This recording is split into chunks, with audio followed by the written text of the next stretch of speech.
à tous et à toutes. Bienvenue dans la maison de Dieu. Bienvenue dans la maison de l'Éternel, car voici le jour que l'Éternel a fait. Et ce jour sera un sujet de joie. Amen. Alors, pour commencer ce moment, je vous invite à vous tenir debout pour qu'on puisse présenter ces moments dans les mains du Seigneur.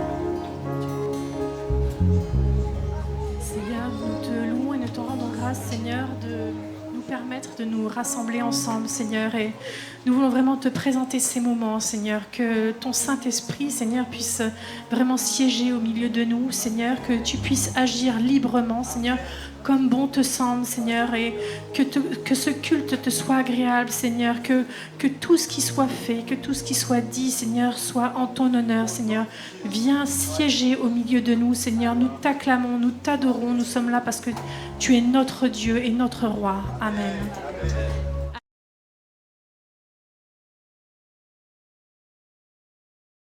Car la Bible nous a dit que là où il y a le Saint-Esprit, il y a la joie, il y a la paix. Amen. Est-ce que vous le croyez ce matin? Nous allons le déclarer ce matin que nous sommes plus que vainqueurs en Jésus. Est-ce qu'il y a quelqu'un qui n'a pas de problème ce matin? Que la personne lève le doigt. Donc nous sommes plus que vainqueurs en Jésus. Pas parce que nous avons la force, mais parce que nous sommes en Christ et l'Éternel est notre. Amen.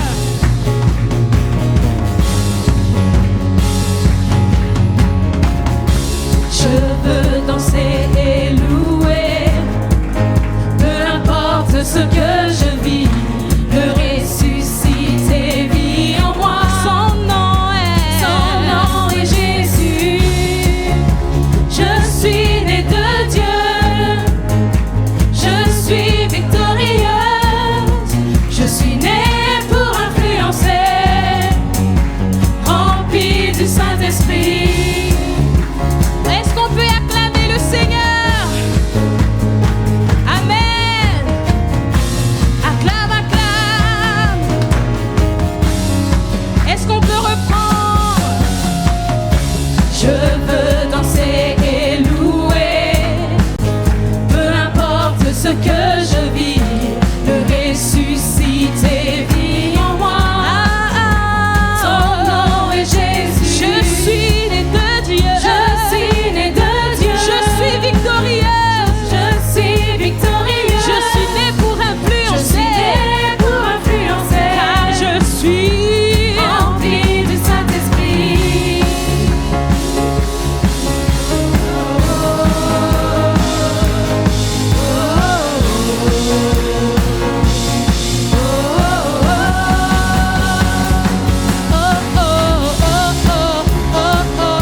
Gloire à Jésus.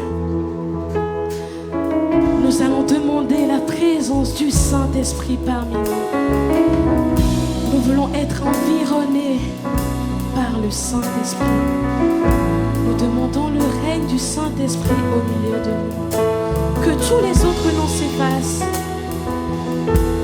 et seul le nom de l'Éternel soit au milieu de nous. Alléluia.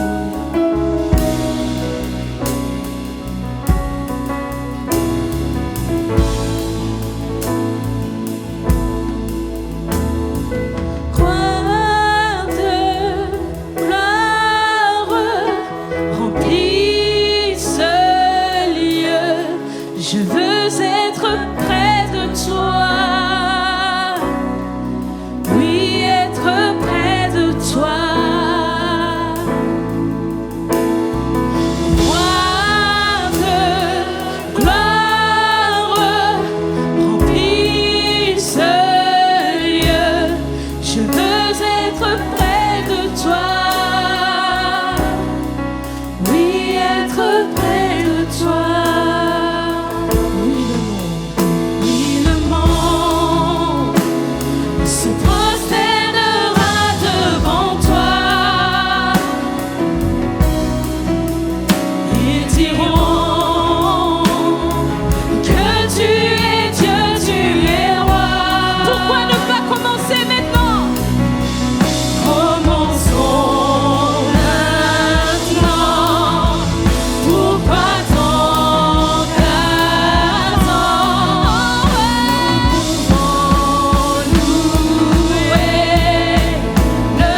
toi, Seigneur Jésus.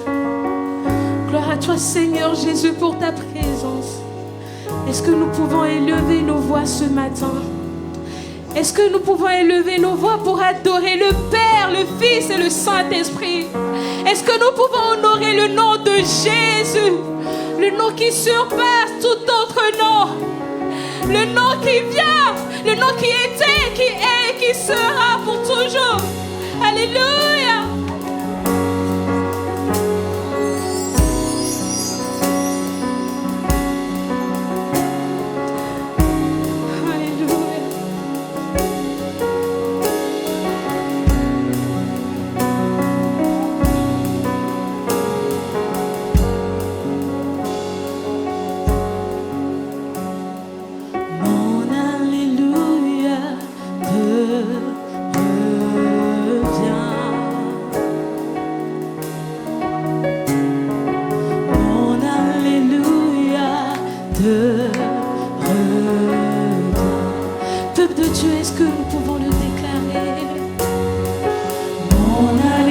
Alléluia te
Est-ce que nous pouvons élever nos voix ce matin?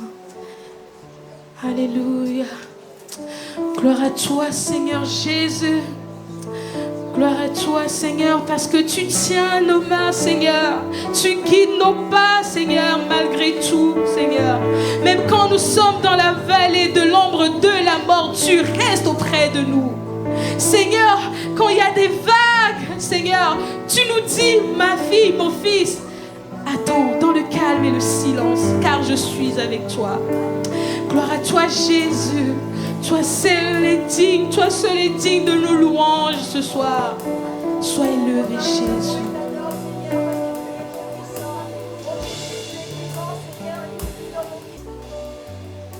Disons-lui ce matin que nous avons soif de lui. Laissons-nous guider par le Saint-Esprit. Laissons-nous transformer par le Saint-Esprit. Laissons-le faire le travail en nous.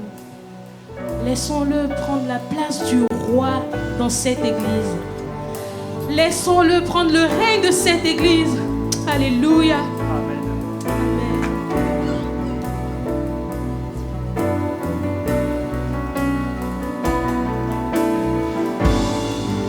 Oui, nous voulons être un peuple embrasé, l'église que ton cœur attend.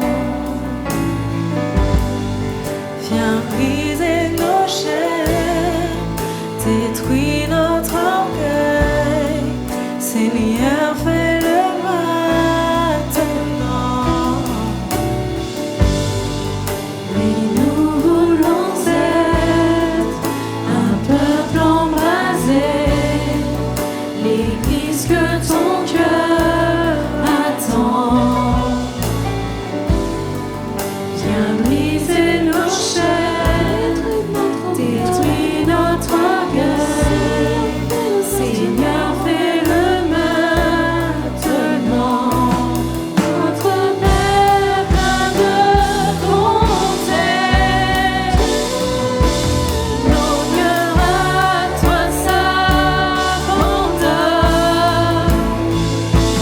Tout ce monde que tu as tant aimé, Seigneur, voici nos couronnes. Esprit de Dieu,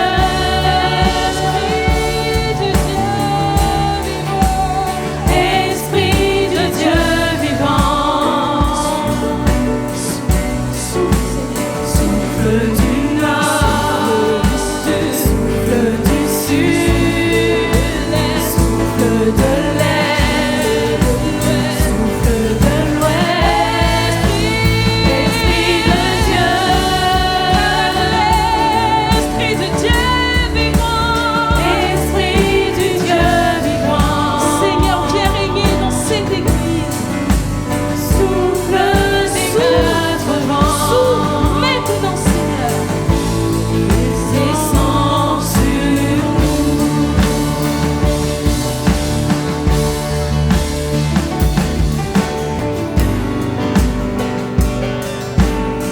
Est-ce que nous pouvons demander au Saint-Esprit, est-ce que nous pouvons demander à Jésus de permettre à ce que nous soyons l'église selon son cœur? Déposons nos couronnes ce matin. Déposons nos couronnes. Déposons nos couronnes. Déposons nos couronnes. Déposons nos couronnes. Laissons Jésus régner. Laissons Jésus régner. Laissons Jésus régner. Laissons Jésus régner. Laissons Jésus régner.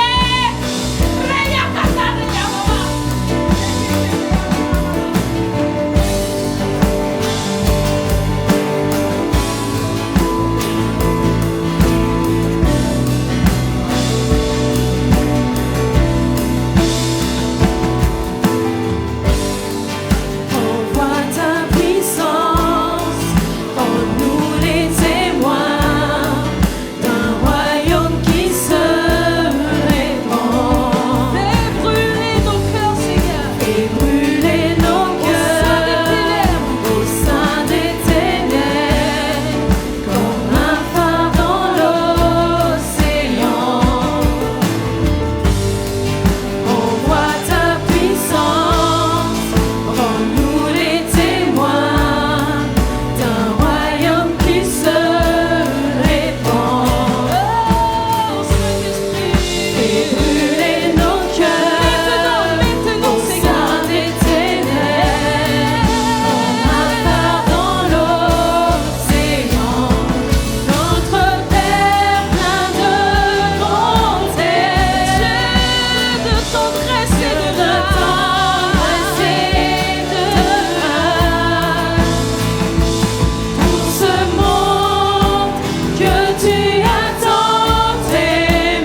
dire gloire à l'agneau. Amen.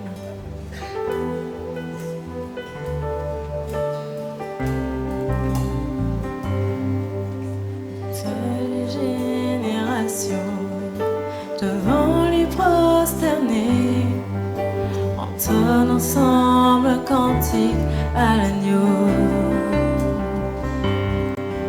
Ceux qui nous ont précédés et ceux qui nous suivront entonneront ce cantique à l'agneau.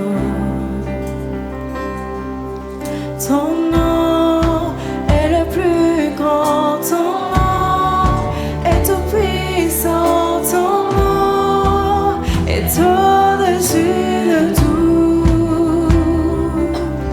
Puissance, autorité, royaume et dignité, ton nom est au-dessus de tout. Et les anges acclament, tu es saint, l'univers proclame, tu es saint, tu es glorifié, Dieu très saint, jamais tu es saint.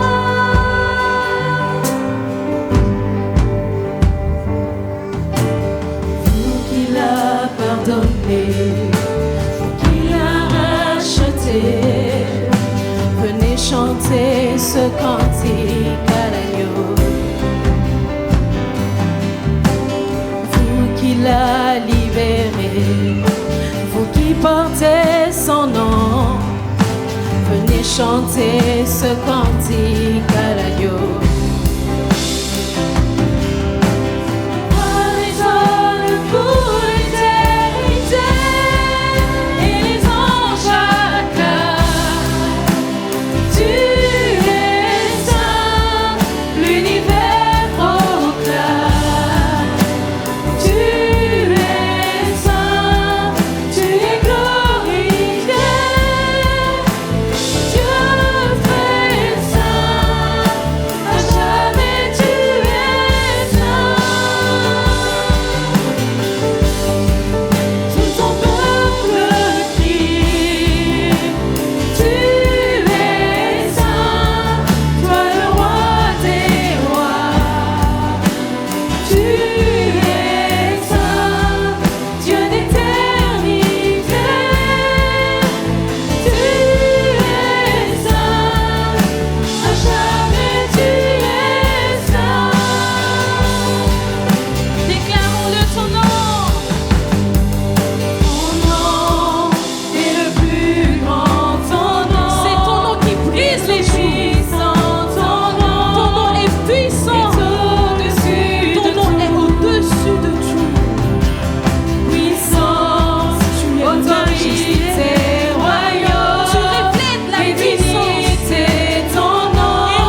extravagant.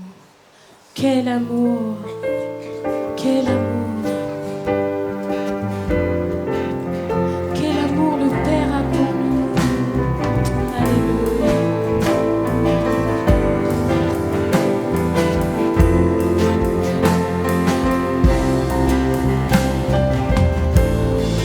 Dans mes premiers mots, tu me connaissais déjà.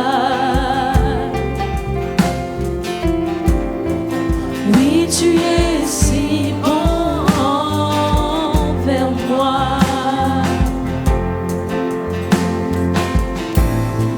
Avant mon premier souffle, tu mis ta vie en moi. Oui, tu es si tendre envers moi.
Je te rejetais sans relâche, tu m'aimais.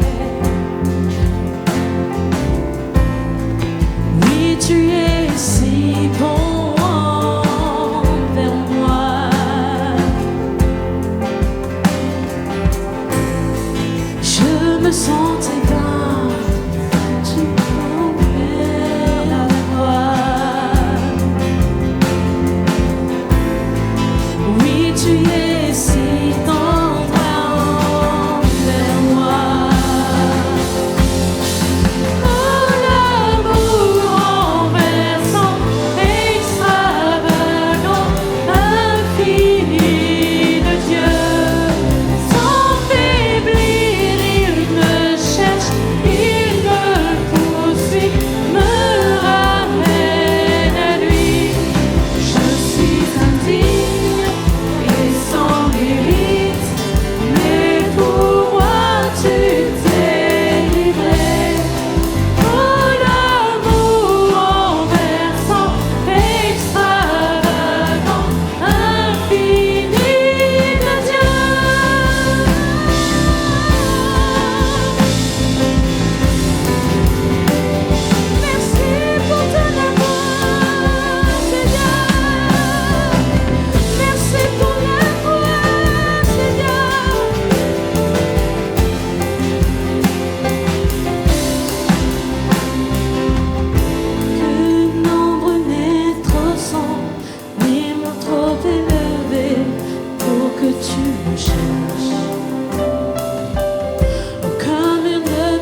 Merci car pendant que je te rejetais, tu étais là.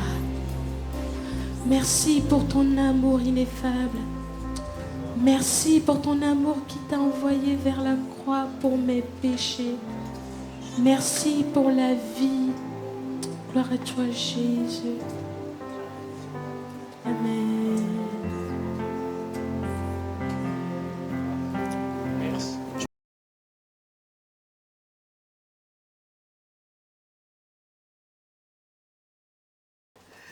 Je ne sais pas si vous avez remarqué, quand on vous prête un objet, c'est souvent là qu'il y a une catastrophe, un problème. Ça vous est arrivé, cela?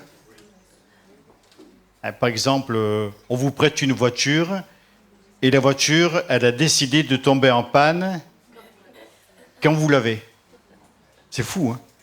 Avec son propriétaire, elle marche bien, vous la lui empruntez ou il vous la prête, et puis c'est là que, en reculant, vous payez quelque chose.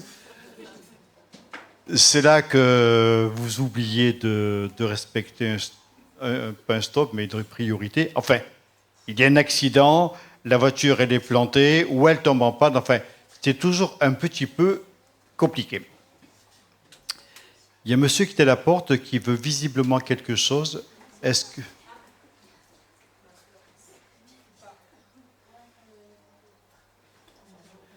Allez le chercher si vous voulez. Il va venir, d'accord. Ça vous est arrivé déjà cela? Ou bien vous voulez bricoler, vous dites, bon là, je vais emprunter une perceuse à Gérald. Vous êtes en haut de votre escabeau et patatras, la perceuse, la perceuse tombe, vous peut-être aussi avec. Vous, c'est pas grave, mais la perceuse, c'est fichu. Elle est fichue. Voilà, ça arrive. Vous savez que c'est une histoire qui s'est passée dans la Bible. Alors, Marjorie va nous mettre cette histoire dans 2 Rois, chapitre 6, versets 1 à 7. Les membres de la communauté de prophètes disent à Élisée, l'endroit où nous nous tenons assis devant toi est trop étroit pour nous. Allons jusqu'au Jourdain. Nous y prendrons chacun une poutre et nous y ferons un lieu de réunion. Élisée répond, allez-y. L'un d'eux lui dit, accepte de venir avec tes serviteurs. Il répond, je viens. J'aime bien, il dit, il va faire, etc. Il part donc avec eux. Arrivé au Jourdain, il coupe du bois. Alors que l'un d'eux abat une poutre, le fer de sa hache tombe dans l'eau. Il s'écrie, ah mon Seigneur, je l'avais emprunté. Fatalité, ce jour-là, le fer est tombé dans l'eau. Ah mon Seigneur, je l'avais emprunté. L'homme de Dieu demande où est-il tombé et lui montre l'endroit. Alors Élisée coupe un morceau de bois, le jette à la même place et fait ainsi surnager le fer. Puis il dit, prends-le, il tend la main et il le prend. Je l'avais emprunté. Vous imaginez un petit peu la situation pour ce jeune garçon. Ils sont partis au bord du Jourdain, ils veulent bâtir un lieu de réunion plus grand parce que Élisée a beaucoup de succès en tant que prophète et beaucoup de disciples vont venir l'écouter, vont venir suivre son enseignement. Le lieu devient trop petit. Ça arrive que les lieux de culte deviennent trop petits. Là, c'est ce qui s'est passé. Le lieu est devenu trop petit.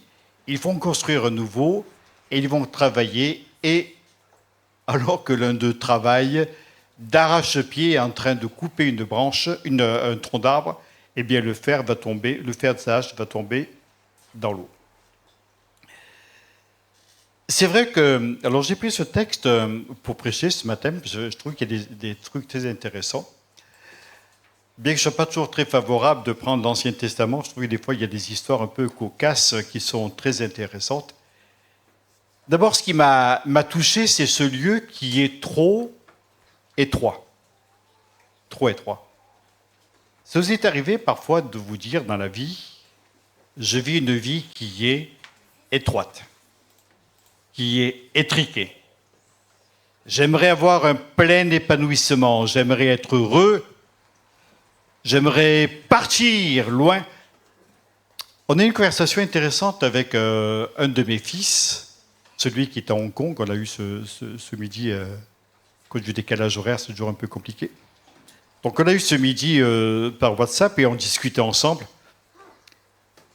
C'est un garçon qui gagne très bien sa vie, il a un salaire, je n'ose pas vous dire les chiffres, en plus je ne les connais pas.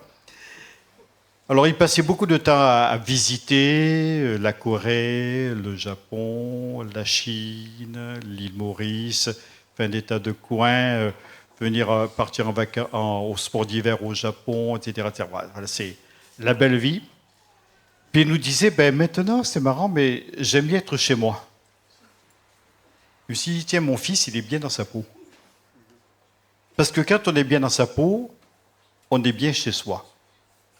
On ne se sent pas à l'étroit. Et ça m'a fait plaisir de voir cette évolution. On sent une évolution chez lui et sa femme. J'aime beaucoup leur tournure de pensée. Et c'est vrai que parfois, on peut être dans une vie qui est très étroite, on se sent mal à l'aise là où nous sommes, on a du mal à avancer, on a du mal à se projeter dans l'avenir. Voilà, on a l'impression de subir échec sur échec, les uns après les autres, ça se cumule, et c'est bien compliqué. Et on voit parmi ces jeunes gens ce désir d'avoir un lieu qui soit plus grand, comme une vie nouvelle, quelque chose de différent. Quand on a un sentiment d'étroitesse, on peut l'avoir dans l'Église, par exemple. Ouais, l'Église, elle est trop étroite pour moi. Moi, je me souviens à l'époque de mes 20 ans, juste avant de rencontrer Hélène. Je vivais dans les Hautes-Alpes, un endroit que tout le monde trouve idyllique, dans la bonne ville de Gap. Si vous voulez, je ne supportais plus ma ville. C'est fou, hein? Je t'organise dans la cathédrale, je ne supportais plus les gens. J'aimais être seul, je ne supportais plus mon église. Je ne supportais plus mon pasteur. Je ne supportais personne. Même pas moi. Compliqué, hein? Et parfois, la vie, c'est comme ça. Et je me disais, j'ai envie de partir. Partir, oui, mais où? Partir? Bon, je suis tombé sur une belle fille aux yeux bleus là, qui m'a entraîné sur Paris. Ah, Paris, la liberté, la grande ville. Oh, tellement grand qu'on s'y perdait. Quoi qu'on s'est fait des amitiés assez inouïes quand même, à cette époque. En fait, parfois, on peut avoir le sentiment de vouloir plus, découvrir d'autres choses, parce qu'on est mal. Et là où on est mal, tellement mal, qu'il faudrait que l'on parte de l'autre côté de la Terre, et on se rend compte que partant de l'autre côté de la Terre, les problèmes qu'on a laissés, on les véhicule avec nous.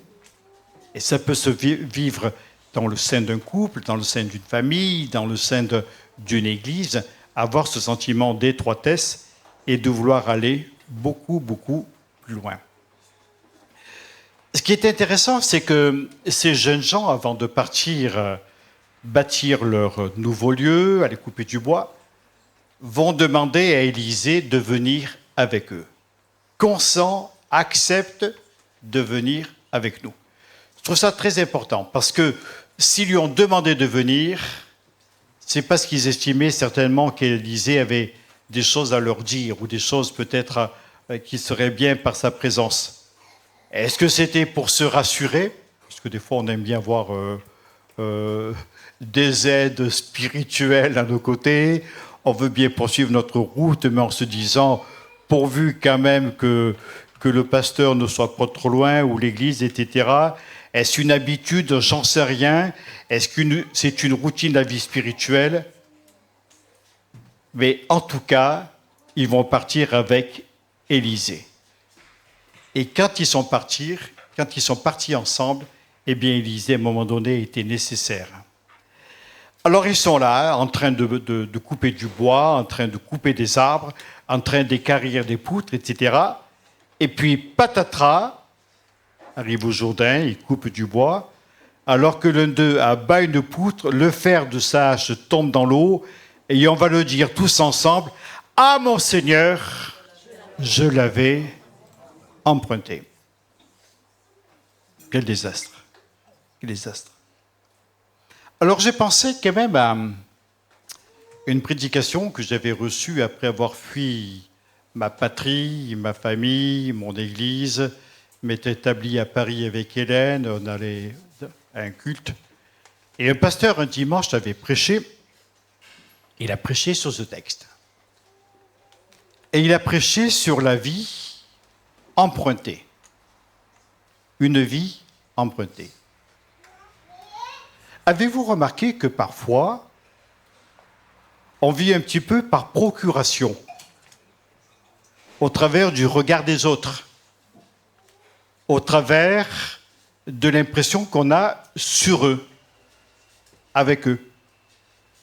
Et peut-être parce qu'on est mal dans nos baskets, eh bien on a besoin d'avoir une vie d'emprunt, une vie où on vit d'une manière différente. On n'est pas trop connu, puis on vit comme cela. Et je trouve que l'Église, c'est un excellent endroit pour vivre une vie d'emprunt. Parce que on va nous confier quelque chose. C'est mon ministère. Je me rappelle ce frère qui prêchait dans notre église. Je l'avais mis en place quand j'étais arrivé.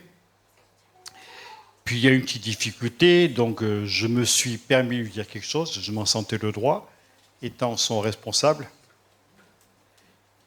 J'ai eu l'impression de toucher au nombril du Seigneur. Terrible, hein? Oui, mais c'est mon ministère. Alors je dirais, attends, mon gars, rappelle-toi que c'est moi qui t'ai mis en place. Ton ministère qui vient de Dieu, c'est moi qui te l'ai donné. Parce que c'était le moins bon des prédicateurs. Il ne fallait surtout pas lui dire quelque chose. C'est mon ministère. Et parfois, nous avons une vie d'emprunt. On a emprunté un service. On a emprunté une manière de faire. Et à cause de ça, on se dit, c'est mon truc. Non, on n'a pas de truc qui tienne devant Dieu. Quand j'étais pasteur en Bretagne, il y a une dame qui arrive, une dame qui avait une charpente particulière, très, très, très costaud, très solide. Et elle m'avait dit qu'elle avait fait souffrir son pasteur en Normandie. Dit mon vieux Gérald, attends-toi un désastre. Mais bon, comme je suis de bonne composition, je me suis dit, il faut lui laisser la chance de sa vie, donc... Ça s'appelait Martine, tiens. Ça n'a rien à voir avec la nôtre, parce que la nôtre, elle est hyper sympa. Mais toi, on te connaît depuis des années, Martine. Donc voilà, ma Martine, je vais la visiter, et je tombe sur elle et sur son mari. Son mari n'était pas converti. Et son mari me dit, vous savez, ma femme va au culte le dimanche, et elle exerce les dons spirituels. Je dis, Dans mon il y avait déjà des points de suspension, si vous voulez. Parce que j'avais entendu les dons spirituels. Puis j'avais eu aussi écho de mon collègue en Normandie. Je dis d'accord. Il dit, mais je me rends compte quand elle n'est pas contente quand elle rentre du culte, si elle n'a pas prophétisé. Je dis, ah bon? Oui, parce qu'elle arrive à la maison, elle claque la porte. Et là, j'ai compris qu'elle n'ait pas pu prophétiser. Et elle était en colère après tout le monde. Après le pasteur, après l'église. Mais même après moi, il me dit. Je dis, ah bon? Je dis, ben, punaise. C'est pas facile d'être pasteur. Hein? Vous devriez essayer un petit peu pendant une semaine. Qui veut essayer? Non? Je vous laisse la place pendant un mois, tiens. Vous dégonflez. Hein? Enfin, bref. Un dimanche, elle prophétise. Sa prophétie a tellement mal remué l'Église que les gens se levaient pour partir, en fait. C'était l'horreur la plus absolue. Alors, le lendemain, je l'ai convoqué à mon bureau et je lui ai dit, j'aimerais vous voir, s'il vous plaît. Est-ce que vous pourriez passer à mon bureau? Demain, on se verra. Et on a parlé ensemble. Je dis, voilà, donc les dons spirituels, je vous demande d'arrêter pendant un certain temps. On va attendre de voir un petit peu comment ça tourne, mais pour l'instant, vous arrêtez. parce que me faire le coup que vous m'avez fait dimanche dernier, il est hors de question de continuer. Elle me dit, vous savez, monsieur Reynaud, de toute façon, je ne vous aime pas. Alors j'ai dit, bon, je vous rappelle que 1 Corinthiens 13, c'est entre 1 Corinthiens 12 qui parle des dons spirituels, 1 Corinthiens 14 qui parle des dons spirituels, et que Corinthiens 13 parle de l'amour. Donc ça nous montre que les dons spirituels doivent être encadrés par l'amour. Je dis donc, si je ne savais pas pourquoi je vous demandais d'arrêter les dons spirituels, maintenant je vous le demande, vous arrêtez immédiatement. Je peux vous entendre, sinon j'en fais une affaire d'église. Bon, je n'ai pas eu à en faire une affaire d'église, elle a quitté l'église, elle et ses dons spirituels, et on a tous continué à respirer. Il était emprunté. Et parfois l'église va nous servir de moyen d'exutoire, de moyen d'endroit où nous allons déverser ce que nous supposons avoir reçu de la part de Dieu comme étant un ministère, un grand ministère que Dieu nous aurait confié et que les autres doivent absolument recevoir. Si vous voulez savoir si quelqu'un a reçu quelque chose de la part de Dieu, si vous voulez savoir si ça vient de Dieu, égratignez simplement un petit peu. Remettez un tout petit peu en cause. Et la réaction de la personne vous montrera si le faire lui appartenait ou s'il était emprunté. Vous comprenez ce que je veux vous dire là? C'est-à-dire que si je m'accapare quelque chose que j'ai décidé d'avoir au détriment de l'œuvre de Dieu, au détriment de mes frères et sœurs, et au détriment du fonctionnement de l'Église, eh bien, si je suis hypersensible à ce moment-là, c'est qu'il ne faut surtout pas y toucher, en prétextant que de toute façon, ça vient de Dieu. Donc ça veut dire que si ça vient de Dieu, on n'a pas voix au chapitre. Vous ferez le test un jour. Vous allez voir quelqu'un, vous lui dites, tiens, ton don spirituel, là, vous n'avez pas besoin d'en dire plus. Comment ça? Mais ça vient de Dieu. Mais oui, ça vient de Dieu. Donc parce que ça vient de Dieu, on n'a pas le droit d'avoir un avis. Parce que ta manière de faire vient de Dieu, on n'a pas le droit d'avoir une autre manière de faire. Pourquoi ta manière de faire sera-t-elle imposée à un groupe d'individus? Pourquoi? De quel droit? Du droit de ta liberté? Mais notre liberté, elle est valable pour tous. Et nous devons, les uns les autres, réaliser que si nous sommes dans une situation d'emprunt, nous avons besoin d'en changer. Vous comprenez ce que je veux vous dire? Et peut-être, plutôt que de vivre dans un emprunt perpétuel, et je ne parle pas de finances, mais plutôt que de vivre constamment avec ce que j'ai emprunté de l'Église. L'Église me sert de faire valoir. Si je n'étais pas là, l'Église ne tournerait pas. Si je n'étais pas là, l'Église ne serait pas aussi bien. Vous savez, je vais partir Louis avec beaucoup de tristesse. J'aime beaucoup Louis. En une année, on s'attache aux gens. Alors, comprends ce que j'ai dit à Louis. Hein. Je sais pas du tout. J'ai remarqué que sur Terre, personne n'est indispensable. Et en même temps, j'ai réalisé qu'on ne peut jamais remplacer quelqu'un. On trouvera des gens qui feront ce que fait Loïs, d'autres personnes bien sûr, mais jamais on ne remplacera Loïs. Je vois notre amie Esther qui est là. Nous la voyons certainement le dernier dimanche, parce qu'elle va partir aux États-Unis durant cet été. Esther est restée une année ici à Poitiers. On s'est fortement attaché à elle.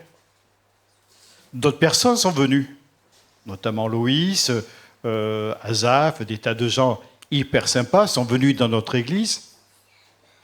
Mais Esther, on ne l'a jamais remplacée. Non, tu n'es pas irremplaçable, mais on ne t'a jamais remplacé. Et puis rappelez-vous tous ceux qui étaient là.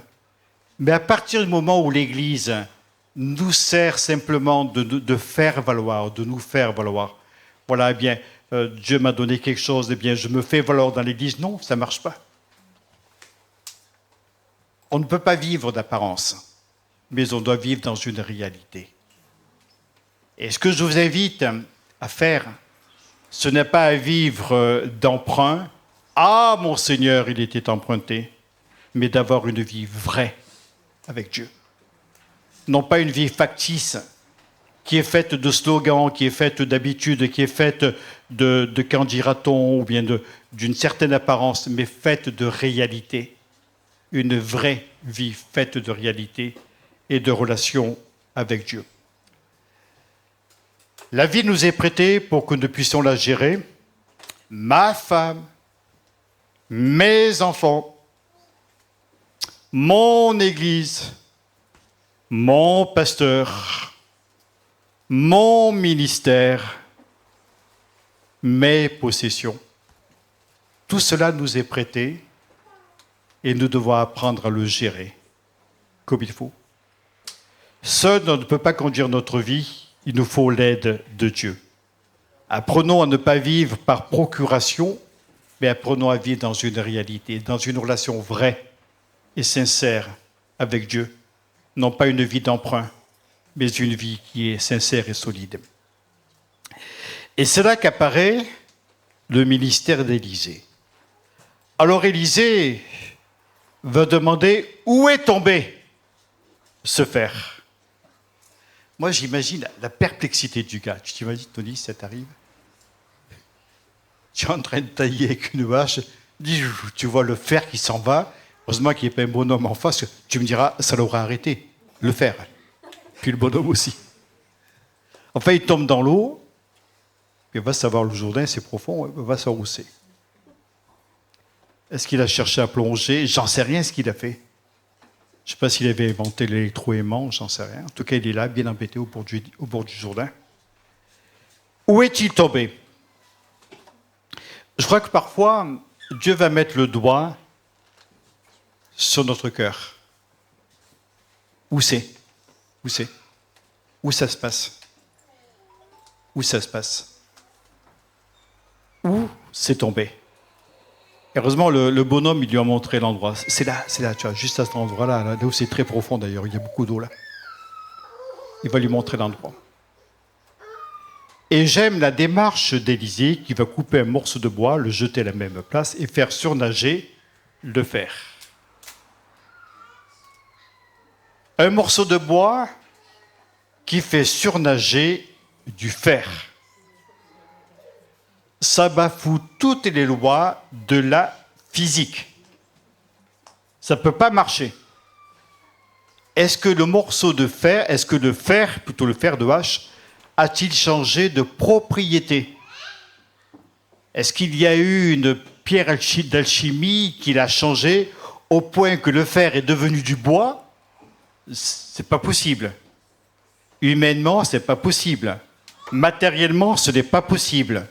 Mais Dieu a fait surnager le fer par l'action puissante de Élisée.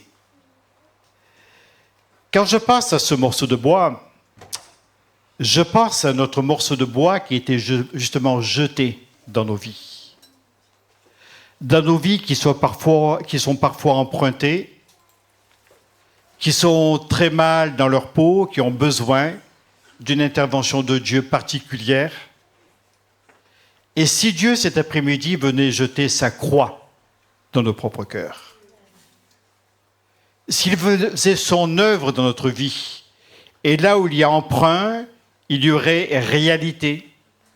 Là où il y a factice, il y aurait une réalité qui viendrait de l'action de Dieu pour nous, pour chacun de nous. Et si Dieu passait dans nos rangs, se définissait dans nos vies, dans nos cœurs, si la croix était jetée dans nos vies, elle seule est capable de tout remettre en ordre. Le morceau de bois n'avait aucune autre propriété que d'être jeté par la foi. Et moi, j'ai envie de dire, pendant que le morceau de bois est jeté dans l'eau, eh bien, le fer va surnager. Et peut-être que le fer qui est tombé dans l'eau représente des problèmes que tu as, des attentes que tu as. Certains tourments que tu connais dans ta santé, dans ton être intérieur, dans ta vie. Et le morceau de bois est capable de faire surnager ces angoisses que tu as, cette santé que tu as, qui a tellement besoin d'être restaurée par Dieu. Et si le Saint-Esprit passait dans nos rangs cet après-midi et faisait surnager ce qui a coulé à pic, ce qui était emprunté, ce qui était factice, afin que l'action de Dieu nous relève et agisse dans chacun d'entre nous. Et si l'Esprit de Dieu passait maintenant, pour toi Marjorie, pour toi Michel, pour chacun de nous, les uns après les autres, comme cela, et qu'il agisse puissamment par l'autorité de son nom, combien les choses changeraient pour chacun de nous. Ah, mon Seigneur, il était emprunté. Où est-il tombé? Là, à cet endroit-là, précisément. Et nous devons être capables d'identifier notre problème, notre besoin, notre attente. Si c'est emprunté, nous devons être capables de le dire. Seigneur, j'ai besoin que tu agisses. Si c'est factice, Seigneur, j'ai besoin que tu agisses. Si on se trompe, Seigneur, j'ai besoin que tu agisses. Et Dieu est capable de donner une aide supplémentaire, quelque chose de nouveau en nous, qui viendra agir puissamment au fond de nous-mêmes. La croix agira toujours là où se trouve le mal. La foi a permis que le fer surnage. Je vous donne un témoignage qui concerne notre Église. En 2008, nous avons acquis ce bâtiment. Il y avait une église qui l'occupait, ça avait été la catastrophe. Donc le pasteur m'avait demandé de m'occuper de cette église, tout en m'occupant de l'Assemblée de Dieu. On a fusionné les deux églises, on a acquis ce bâtiment. Donc on a eu ce bâtiment avec les dettes qui allaient avec. Donc on l'a acquis. On avait fait une projection financière et on aurait dû tenir un an. Si au bout d'un an, nous n'avions pas vendu nos anciens locaux, on allait se retrouver en banqueroute, c'est-à-dire en difficulté financière, ça allait être la faillite. Alors une église qui fait la faillite, qui est en faillite, parce qu'elle ne peut pas rembourser ses emprunts, bonjour les dégâts, hein, vous imaginez un petit peu. On a tout fait pour vendre ce bâtiment. Nous ne sommes pas arrivés à le vendre. J'ai fait je ne sais pas combien de visites. J'ai signé je ne sais pas combien de compromis de vente. J'ai entendu pas mal de gens me dire on n'a pas eu notre emprunt, ça n'a pas marché, on est obligé de renoncer à la vente. Et chaque fois je disais à l'église, désolé, c'est reparti. L'année passe. On tient le coup. En 2008, juillet 2009, on arrive. On n'était pas en difficulté. On avait 4 sous devant nous. Ça tournait tranquillement. Avec le conseil, on se réunissait, on s'accroche. Vous savez qu'on priait pour les finances de l'Église? Ah oui, vous ne saviez pas ça? On a le droit de prier pour nos finances, comme pour notre santé. Comme toute notre vie, pour nos relations les uns avec les autres. On a le droit de prier pour ça. Et on priait. Bon, moi, je ne suis pas trop pour faire des appels d'argent. Mon fils, donne-moi tes sous, le Seigneur te les rendra par 1000, etc. Qui a un billet de 100 €? Ouais. Un plus gros, un billet de 1000. Non, ça n'existe pas. Voilà. Non, c'est pas trop mon truc, ça. Alors, je priais avec l'Église, avec le conseil. Notre trésorière Nathalie, une femme de foi admirable, j'en profite, elle n'est pas là, donc je peux dire du mal d'elle. Elle était là, elle s'accrochait à Dieu, elle me disait, on y arrive, on y arrive. Et tous les mois, c'était le miracle de Dieu. Le fer était en train de remonter. Nous savions que nous étions dans la pensée de Dieu en faisant cette acquisition. Nous savions que l'œuvre de Dieu était respectée dans notre Église. Nous savions que Jésus était présent dans notre Église, que la croix était plantée, si vous voulez, dans notre système d'Église, et le fer surnager. Et on intercédait, et le faire surnager. Oh, parfois, il était un petit peu entre deux eaux. Des fois, on se disait, oh là là, ça va redescendre. Et on priait, et on priait, et on priait, sans faire d'appel d'argent. En 2020, on a soldé notre empereur. On avait terminé. Tous les mois, c'était un acte de foi. Alors, l'église de Poitiers, vous avez réalisé une chose, en tout cas pour les vieux qui étaient là à l'époque, puis qui étaient là encore en 2020, vous avez réalisé que par la foi, on peut faire des choses impossibles. Et vous avez tellement réalisé cela que le jour où vous changerez de locaux, bon, pas pour cet après-midi est un petit peu à découvert, enfin, pas financièrement, mais publiquement, le jour sera trop petit, il faudra changer un nouveau local, vous direz oui, mais déjà, on a fait un acte de foi que Dieu a béni. Parce que moi, je crois que Dieu bénit la foi. Alors, si le fer a du mal à surnager, s'il est en train de faire glou, glou, glou, glou, glou, glou, qu'il est emprunté, eh bien, demande vite au Seigneur de t'aider à ce qui remonte, il le fera par la foi. Avez-vous compris mon enseignement? Vous avez compris, vous avez capté ce que j'ai voulu vous dire cet après-midi? Merci Valérie. Cet après-midi, que le fer surnage par un acte de foi. Ah, mon Seigneur, il était emprunté. T'inquiète, on va le faire surnager. Nous, l'argent était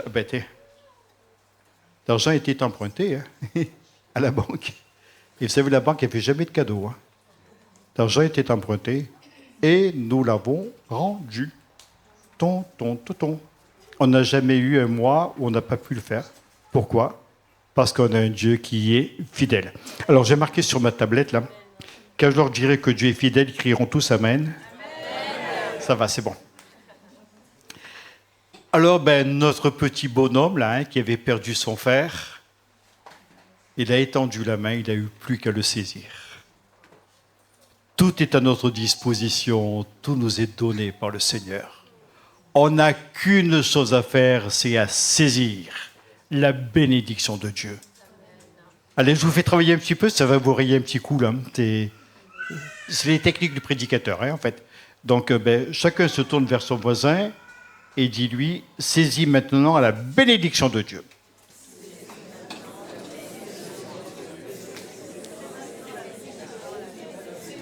Et si votre voisin vous répond, quoi, comment? Vous lui donnez un grand coup de coude, saisis la bénédiction de Dieu. Vous voulez pas me le dire aussi à moi, là, qui suis un peu déprimé, tout seul sur l'estrade? Ouais, merci Michel. On saisit la bénédiction de Dieu. Ah, mon Seigneur, il était emprunté. T'inquiète, on va le faire surnager. Et avec Dieu, bien, pourrons voir des choses merveilleuses. Seule la croix, quand elle passe dans nos vies, est capable de nous rendre libres d'agir. Alors on n'est plus esclave des circonstances, des événements. On n'est plus esclave de nous-mêmes, de nos emprunts moraux, peut-être. Et nous expérimentons cette parole de Paul. On va la dire ensemble. Je peux tout par celui qui me fortifie. On le dit ensemble. Je peux tout par celui qui me fortifie. Et si le fer ne veut pas surnager, eh bien, j'en parle au Seigneur, il sait ce qu'il faut faire. Alors, je n'ai pas avancé mon diapo. C'est une nouvelle technique, là, je prêche qu'avec le texte. Quand le lieu devient trop étroit. C'était mon titre de prédication. Et on va terminer par cela. Psaume numéro 1. Heureux l'homme qui ne marche pas selon le conseil des... qui ne s'arrête pas sur la voie des pécheurs. Ah, c'est bien, merci. Et qui ne s'assied pas en compagnie des... Ouais. Mais qui trouve son plaisir dans la loi de l'Éternel et qui la médite... Est-ce que ton voisin a dit jour et nuit? T'as vérifié? Alors, vous savez ce qui lui arrive à lui? Il est comme un arbre planté près d'un courant d'eau. Tiens, dites-le un petit peu, un arbre planté. C'est bien. Il est comme un arbre planté près d'un courant d'eau qui donne son fruit en sa saison et dont le feuillage ne se flétrit point. Tout ce qu'il fait, lui, réussit. Vous avez envie de réussir?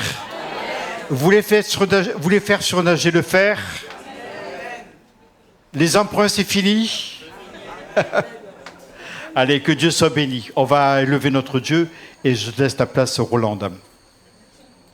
Nous sommes heureux, Seigneur, notre Père, d'avoir un Dieu tel que toi, compatissant, miséricordieux, qui ne regarde pas à nos insuffisances, à nos maladresses, qui ne regarde pas ce qui est emprunté dans nos vies, mais qui veut nous aider. Tu veux mettre ton baume dans notre cœur. Tu vas apporter des solutions qui seront à ta gloire, Seigneur.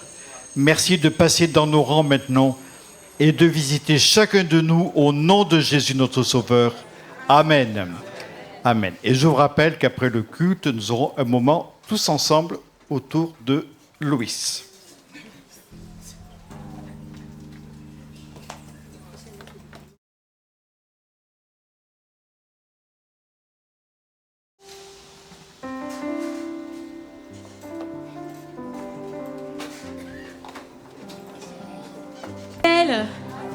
Ce qu'il dit, il l'accomplit toujours. Amen. Nous allons faire ce chant qui dit que Dieu fera au-delà de ce que nous pouvons imaginer, car il est fidèle. Est-ce que vous le croyez cet après-midi? Déclarons-le tous ensemble. Si vous voulez bien vous lever, pour ceux qui le peuvent, bien sûr. Levons-nous pour ce dernier chant.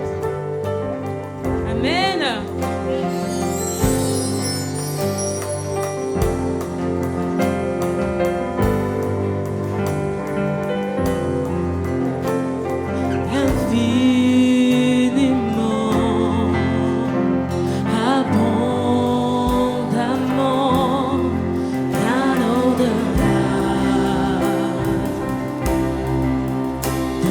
Ce que tu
n'es pas un homme pour mentir. Garde ta foi en Dieu, il ne t'abandonnera pas. Il fera. Amen. Soyez bénis. Il le fera. Il le fera. Déclarons-le une dernière fois. Dieu est capable de faire tout ce qu'il dit. Il fera. Dis-le à ton voisin. Dis-lui.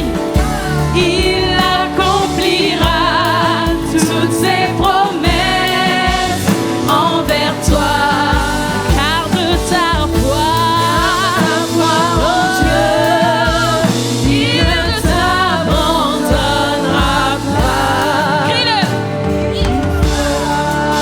Amen. Bon dimanche. Bonne fin de journée du coup et très bonne semaine. Soyez bénis. Nous allons terminer ce moment avec cette petite prière. Merci Saint-Esprit pour ta présence. Merci parce que cet après-midi, tu nous as encore bénis. Tu nous as encore élevés. Oui, Saint-Esprit, nous t'avons appelé et tu nous as élevés, Seigneur.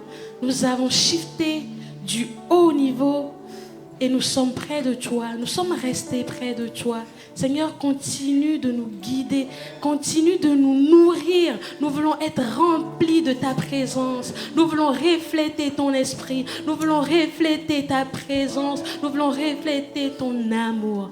Merci parce que tu le feras encore et tu l'as déjà fait d'ailleurs.